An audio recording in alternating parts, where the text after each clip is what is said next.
It's week 10 of the Prep Sports Report. We're two-fisted with two analysts tonight as we break down the boys' sectional and a big gymnastics upset.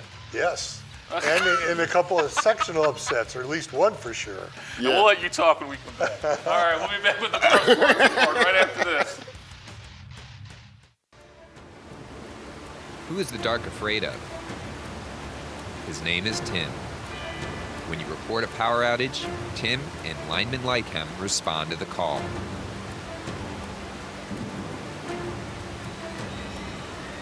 Text OUT to 444-111 to report an outage.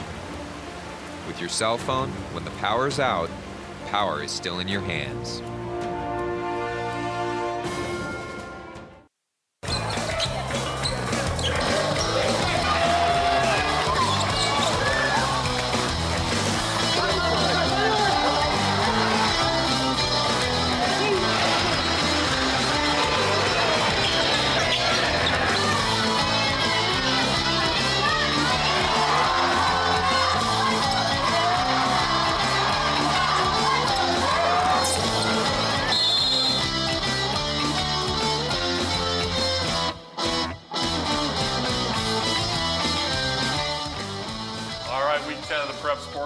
We've got Tommy Williams joining us tonight and celebrating the fact that the Roosevelt Panthers have won a sectional for the first time in 7 years. And that's probably why I haven't been here, because it's been 7 years. But yeah, proud of the alma mater, no doubt. Yeah.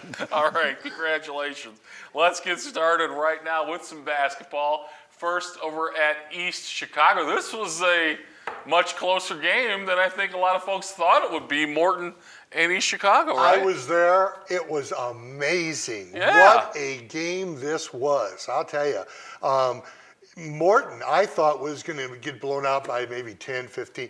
They took this thing down to the fourth quarter, and it was amazing. And they led for a long time, right? It was Cousinard against Jackson and Triplett. And the scoring was it was one of the best I've seen.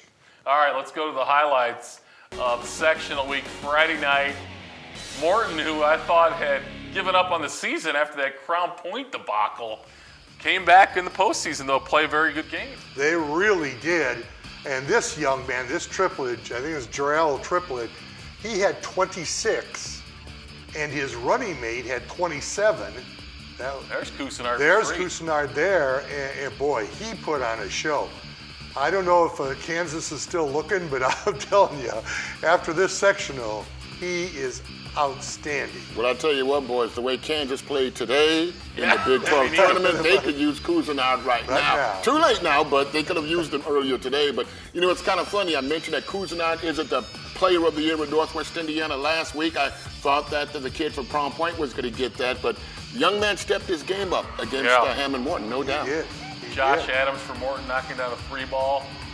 Boy, nice hanging shot there for two for the Governors, who, as we said, led this game for a long time on East Chicago's home floor. Yeah, East Chicago came out in the second half and really started to play well and chip away at the lead. And this young man really impressed me. Downtown there, geez, I'm telling you, that's another Triplett for Morton. But I like that, dribbling into the jump shot. Yep. The mid-range jumper, everybody says that jumper is out of style these days, but if you can master that, you can really have yourself a nice career. That's for sure. That is for sure. Now he's calling for the screen and then just There it is. Boom. It's all net. Somebody wanted some airtime. I guess. This young man is just This is Jarrell Triplett, number 3, and he has such speed and hanging ability. I'm telling you. What year is he? He's a senior. Both he and his brother are a senior. 74-69. EC got the win. Yes. Late in the game to advance to the championship over at East Chicago. Let's check out Game 2 over there at Munster and Lake Central. LC has really come on in the second half of the season to be a tough matchup for most teams. In fact, had the big win over Maryville. There you Yeah. go. And Lake Central, very good coach, Dave Malosnik. They've won sectionals in the past, so not surprising that they bounced back. That's right. Let's check out some of the action with LC. It's not really a star-studded roster, but Justin Graciano has really come on in the second half of the season for Lake Central. So He's only a junior. Yeah. And boy, can he shoot the ball. That's him there. He's a big kid, and you think, he's a post player. He can shoot the three. Well, we talked about the Peterson kid from Chesterton. Right. Same situation, Right. same MO. Big kid, should be playing middle linebacker, but he can hit that outside jumper. I'll tell you, Lake Central's defense was just outstanding this whole sectional. And they started to buy into it, as Coach Malosnik said.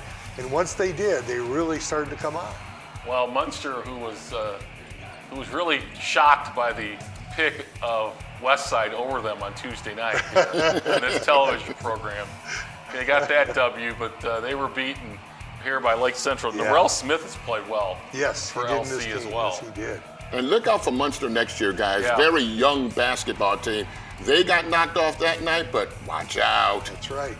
They do lose their center, Stribiak, but there's a nice follow-up by Smith right there. Here's Javon Morris on the drive. This is a typical Lake Central Munster game where, every possession counted and you made 5 or 6 passes, as opposed to the game before this with Morton in East Chicago, Well, where it was on the I fly. think you were there, Wayne. Did the Just Like band chant come out? I was at the LC Munster game a couple years ago, and they did the Just Like football, Just Like baseball, and then it was Just Like band. I I was didn't like, hear that one. man, that's brutal. When they beat you in band, that's a problem. Because these two schools perennially go to the band state finals and compete against each other. So that was pretty brutal. Some great cheers at Lake Central Munster games, definitely. That was Nick Bandera for 3. Yeah, and he played really well for Lake Central. There's a steal and layup. I want to say Lake Central's got to be maybe one of the most improved teams on the year. I agree. As the season went on, had a big 13-point win over over Munster there. So let's go now to Friday night over at the Michigan City sectional with Crown Point taking on Chesterton. As you see, the EC 5-point. Final. This was a Saturday final game. That was a Yes. Saturday final there. Right. So EC did beat Lake Central in a very close game. Let's check out some highlights now, I believe, over in Michigan City with Crown Point and Chesterton, which the Bulldogs, it was close, I think, in the first quarter, and the Bulldogs opened it up a little bit. Yeah. It was kind of a surprise that Michigan City beat Valpo. Valpo was probably... Beat them handily, too. Yes. But boy, City has really come on also. I really like their point guard, Boyd, the coach's son. But I'll tell you, and Combs. Combs can shoot the basketball. Yeah, Dante Combs is a good player. All the offense of Crown Point, the balance that you see here, that is Jake Waiting with the rebound hoop. Austin Peterson for 2. Right. We just talked about him earlier. That's a big kid, but he's got a good all-around game. Yep. Nice touch outside, nice touch inside. And Waiting is going to be a real good player. I think that he's only a sophomore. He might be a freshman. I don't know. He might be the guy to go to next Yep. year. Oh, yeah. Obviously, we can talk here just how surprised. I know I was very surprised that Maryville beat Crown Point on Saturday night. Yeah, I was too. I really thought that Crown Point's three-headed monster would kind of take over this. Tommy Williams is, player of the year, Sasha Stefanovic, and Just rub it in. Well, I still think he is. oh, I do Oh, yes, too. no doubt, Oh, no doubt. darn right. And I really thought the bracket busting and tearing up your brackets would take place in a couple of weeks. Thanks to Maryville, I had to tear mine up this past weekend. Yeah. But you We got all to give the did. Pirates credit because, That's right. I mentioned last week I saw those guys play against Portage. They did not look like a team that was sectional championship material, but Yeah. TJ Lux did I a pretty good job I gotta getting them agree. back. They did not look like. Right, I agree with you. And, Cam Wilbon was really the reason he stepped up. He had 32 in a sectional and really played well. And they had some funky defense they used against Crown Point and Stefanovic, which sort of threw his game off and obviously threw his teammates off as well. So you got to give TJ Lux and the Pirates credit. Well, I think they had better effort defensively as well. Yeah, exactly. And then on offense, they were able to isolate on some guards inside, which I think is something that they didn't do throughout the year. Well, you mentioned Wilburn. That boy had a heck of a game. And Bernard, they had some great defense on Crown Point, and maybe dared some folks to shoot and that didn't make some shots. So I think that was huge. Let's check out some Maryville, Michigan City from Friday night. The Pirates taking on the Wolves, who beat Valparaiso impressively on their home floor. But, Michigan City had the toughest draw when you look at it. Yeah, they did. Yeah. They really did. And, Maryville, I think, again, this is another one of those teams like Lake Central that really started to believe in stopping people offensively.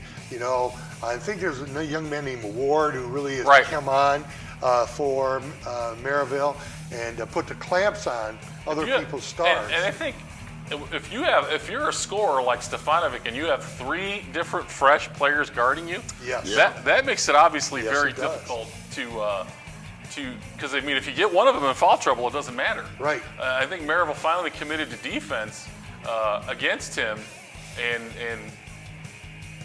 that was obviously the turning point. Beautiful move there. I think that was Boyd. And going back to what you guys mentioned, the 3 guys that no doubt guarded Stefanovic guarded him in different ways. So it's like you have to attack the guy a different way than you had to deal with the other guy that was guarding you. So Maryville used their noggin on that one, and that's why they're still playing. My scouts have also told me that there were times this year when Maryville wanted to jack threes instead of throwing it inside. Right. And I think the message finally got across that they were going to throw the ball inside to Wilbon in the second half.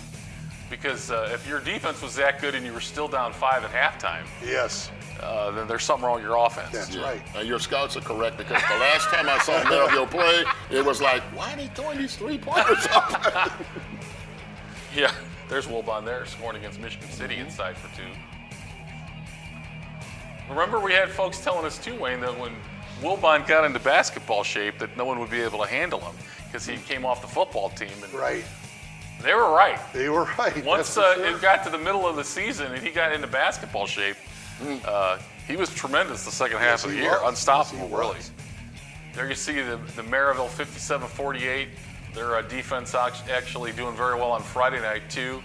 Maryville advanced into the sectional championship. We're down 5 at halftime, and really a tremendous second half defensively and offensively to knock out an outstanding Crown Point team who had designs on going deep in the state tournament. I really thought that this was an upset. I thought that Crown Point, no matter who they played in the championship, I thought that they were going to take this one and go into the regional. And Maryville just, 71-60. That was not a close one. Not bad. No, it wasn't. They had a 10-point lead there for most of the fourth quarter. Right. And a tremendous defensive effort. If you're going to keep Sasha Stefanovic off the score sheet from 3-point range, you're doing something defensively, because that's you're going to have a little luck and some great defense to do that. That's right. All right, how about some girls gymnastics scoreboard, I believe is where we're going. And a shocker there, too. Shocker. Valpo came on strong. They had a young lady, Rachel Manetta, who was injured in the Duneland Conference Championship, thanks to Amanda for that little bit of information. And, she came back for the regional, Manetta did. And really, Valpo is so balanced. They're so deep, as a gymnastics team. And that takes nothing away from Chesterton. I mean, Chesterton's 112 probably was not what they really were looking for, after going 114 and 113 and things like that. But hey, they still got a chance. 3 teams now go to the state finals this week in Muncie. Okay, so I would have thought the answer to this question would be Chesterton, but now, after the regionals, I have to ask you guys, who would be the region favorite to take state this year? I have no clue, because Look at that performance from Whitney McEwen and Rachel Mineta. Those were two young ladies, I believe, that weren't competing in the all-around Right. a couple of weeks ago. They were having maybe some other gymnasts specialize in certain events, but it appears that maybe they're going with Big Three right there to counteract Chesterton's Big Two that they've had so far this year. And I'll go out on a limb. I'll go out on a limb to whoever does the best on the beam. Okay. How about that? Okay, I can work with that. That's copping out. You know, we talk about basketball experience being a factor. Yeah. Valpo has experience. They've got juniors and seniors that are outstanding, and they've been down there. Chesterton has a freshman that is a superstar and a sophomore, Jordan Bush. But I really think that right in the state meet, that experience is a factor. And I will say we will have a state champion up here in gymnastics again this year. There you go. Hopefully. Well, yeah, that'll be something. I mean, I'm sure Chesterton gained some valuable experience last week Yes. at Valpo, but probably a state tournament's going to be something a little different as It's well. awfully tough to beat Valparaiso in a regional too. Yes. And They've Valpo, won right. a few in a row. 10 in a row. Yeah, 10 in a row. exactly. That's right. All right, we're going to head for a timeout. When we come back, we'll be back with a lot more on the Prep Sports Report.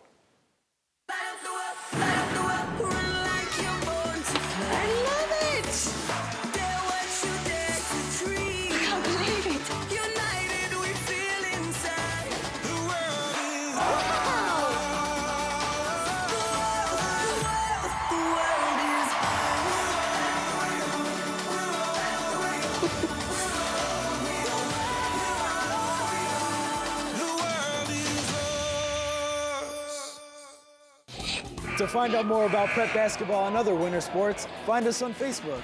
Watch full episodes and share your fan experience with Prep Sports Report.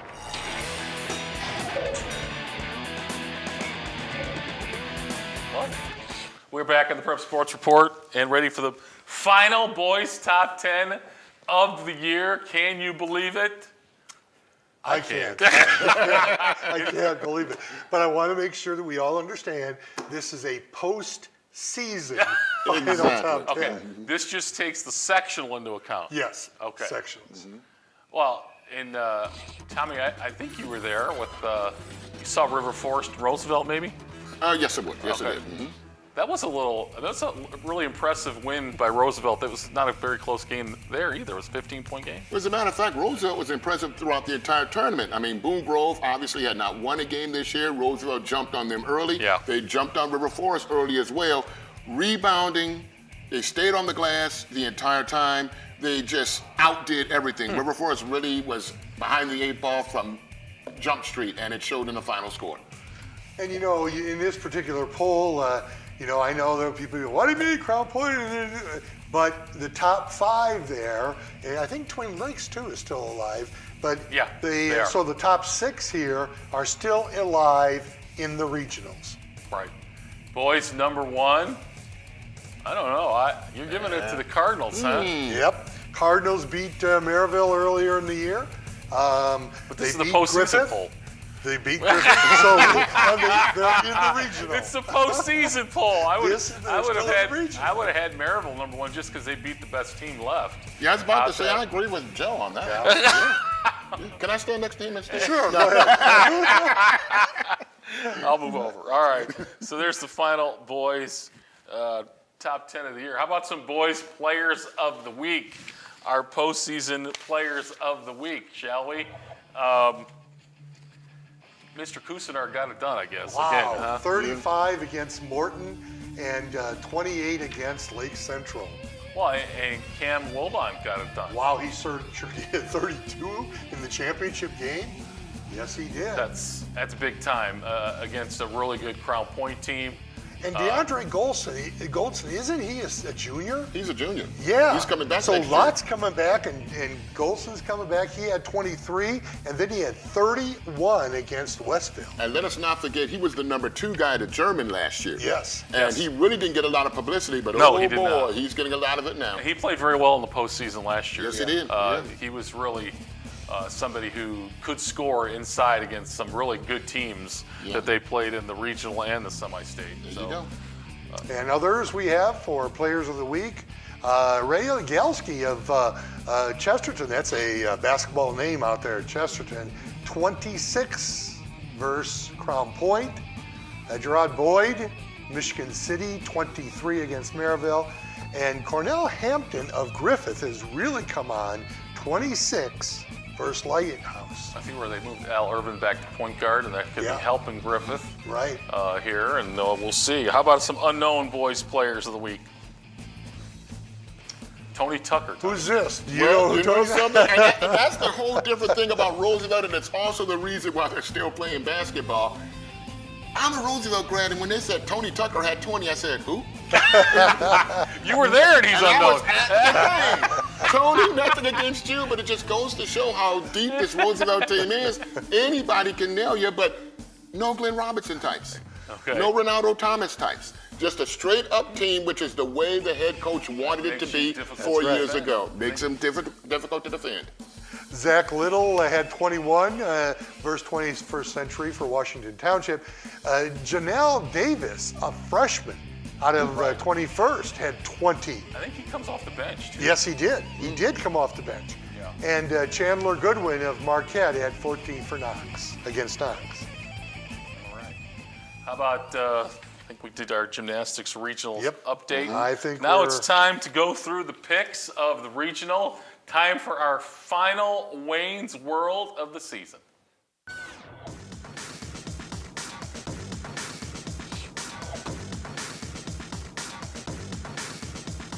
Well, not too bad this week. You know, Under 80 for the year, though. oh, now it's 80. It was 60. Well, I think you set a new standard because you were Oh, above I- 80 for most of the season, right? Right. And I tried to give you check marks. You know, just Thank- oh, I okay. tried to pick you for were, you. You were but I working, thought, you were yeah, looking out for me. yeah. Thank you. All right. The check mark 15 and 7 overall, which is way above 50%. Wait a minute. Way. Not We even have to close. move that up to Way- 60. Yeah, I guess it's still way above 62. All right, here's the boys' regional picks coming up, Wayne. You know, South Bend Adams surprised in that They did. that South Bend sectional and beat Riley. I still like Maryville. I do, I too. still like Maryville here. The regional's setting up nicely for Maryville. Playing Right. the first game, not playing Warsaw. I think, Maryville's got the benefit of the draw there. I totally agree because I like East Chicago over Warsaw, but I like Maryville in a close one over East Chicago. Now, you say you got Cousinard scoring in the 30s, right? Wilbon comes on and scores 32. But all of a sudden you have a defensive standout in Ward who's going to be taking Cousinard for Maryville. So if he can stop, Jermaine, then I think this is going to be a close one. I'm going to pick Maryville. Well, who was your number one team coming into this week? East Chicago. Chicago. Okay. Because they beat Maryville in the regular season, Oh, even if I it was the got postseason poll. Confuse me, won't you? One of the great venues in Northwest Indiana, and I miss going there, is KV. And it's great that the regional is going to be there. Yeah. I don't know which one you're going to be at, Tommy, but great venue for Griffith to be at. And they got state tournament experience on their side as well Yes, as they they hit the Yeah. hit the floor on Saturday. And by the way, Joe doesn't know where I'm going this weekend. Really, Joe? I'm the sorry. regional. I didn't, Yeah. I didn't think that through. There is a 2A tournament, and there's a Roosevelt team still. All right, sorry about that. All right, so Griffith, I think, is going to win this one. That's 3A. Let's go to 2A. You'll be at Judson with the Panthers. Exactly. And I like Marquette over Cherubusco there. I like Roosevelt over a Central Noble team. Judson's a great venue too. And I'm taking Marquette He's walking away from me, by the by way. 2. Where is Now, let me give it a Heisman. Yeah, keep going. Keep going. Why do you have Marquette beating Roosevelt by 2, may I ask? I think Marquette's schedule is much better.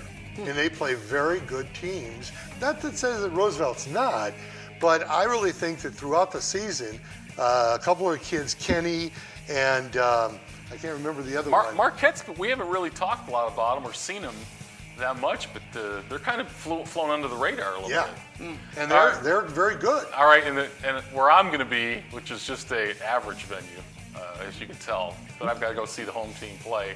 21st Century Charter taking on Tri-County, who's a very good team in Game 1. They are. They're very good. And OD, Oregon Davis is a good team. I picked them over Lakewood Park, who I know nothing about. And then I like the... Good pick. Like Cougars. And I like 21st. I'm picking 21st to win that regional. Which means they will actually go almost as far as they did with Eugene German last year. Yeah, that first game's going to be tough, and it's at 9:30 in the morning, which is kind of brutal as well. Because it's on Eastern time. All right, thanks for watching this season. Thanks to our great crew and our staff here. Yeah, thanks to the cameraman. For another season of the Prep Sports Report. Good night. Who is the Dark afraid of? His name is Tim. When you report a power outage, Tim and lineman Lychem respond to the call.